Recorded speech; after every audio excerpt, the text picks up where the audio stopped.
They ate in the languid silence that followed games in which Connell pitched. His exhaustion passed to the two of them through some invisible membrane. "How'd you do?" she asked. The gleaming newness of the kitchen hadn't yet faded. It still felt like someone else's room. "Fine," Connell said. "Fine," Ed said, amused. He did more than fine. He struck out. "What?" He looked to Connell.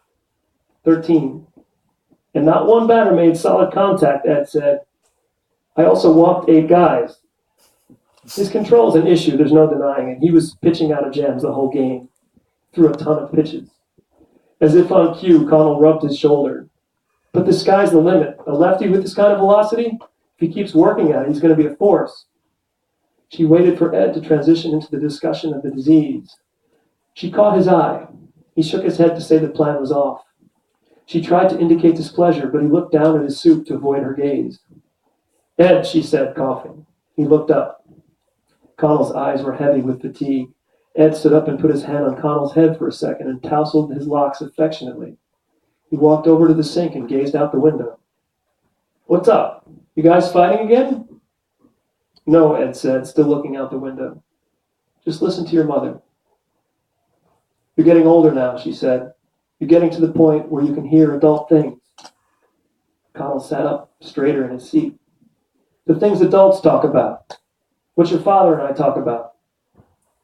"Please don't tell me this is about the birds and the bees. I'm way too old for that." She couldn't hold back a thin, sad smile. She felt a lump in her throat. "We've got some bad news," she said. The boy's jocular expression faded. "What is it?" "It has to do with your father's health," she said after a bit. Ed turned around and walked back toward the table. He sat. "What your mother is trying to say is that I have been diagnosed with Alzheimer's disease." "Do you know what that is?" she asked. "Yeah." He looked back and forth between them. "It's where you forget things." "Yes." "Isn't that what old people get?" "Sometimes," she said, "most of the time, but sometimes it happens to younger people." "Are you going to be okay?" "There's not a lot of medicine out there," he said. "I'm on some experimental drugs. We'll see, but it's going to get worse." "Are you scared?" This was the first time she'd seen anyone ask Ed how it affected him personally. It had always been questions about the illness. She hadn't even asked him herself. Ed straightened up. His eyes got a crinkly, philosophical look in them. "Sometimes I am, sure," he said.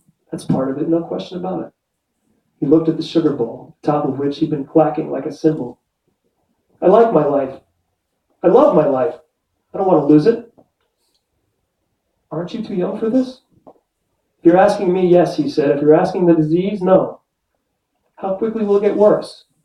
"Honey," she said to him, "don't pepper your father with questions." Ed put up a hand to quiet her.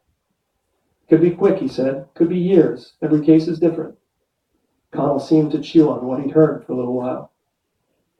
"Is there going to be a time when you don't know who I am?" he asked. Ed's face took on a fierce expression, as though the question had angered him. She thought to intervene, but then he rose from his seat and leaned down to put his arms around the boy. "I will always know who you are," Ed said, kissing the top of his head. "I promise you that. Even if you think I don't know, even if I seem not to, I will always know who you are. You're my son. Don't you ever forget that." "You neither," he said, rising to hug his father. She started clearing the dishes. "Mom," Connell said. He held out his gangly arm to her. She walked over and stood near them. Connell seemed to urge her to join them in some sort of embrace. She had wanted him to hear, and now that he'd heard, she wanted him to come to terms with it and carry on stoically. But he was a different kind of creature from her. She and Ed had worked to give him an easier life than they'd had. Sometimes she wondered if she'd erred in not making him tougher. The idea of a group hug embarrassed her, and she couldn't comply. There was going to be more darkness than hugs could begin to dispel. She thought of this embrace he was offering as the come-on of a huckster selling a spurious remedy. She gave him 3 quick, sharp pats on the back, as if to punctuate some unstated conclusion, and headed upstairs.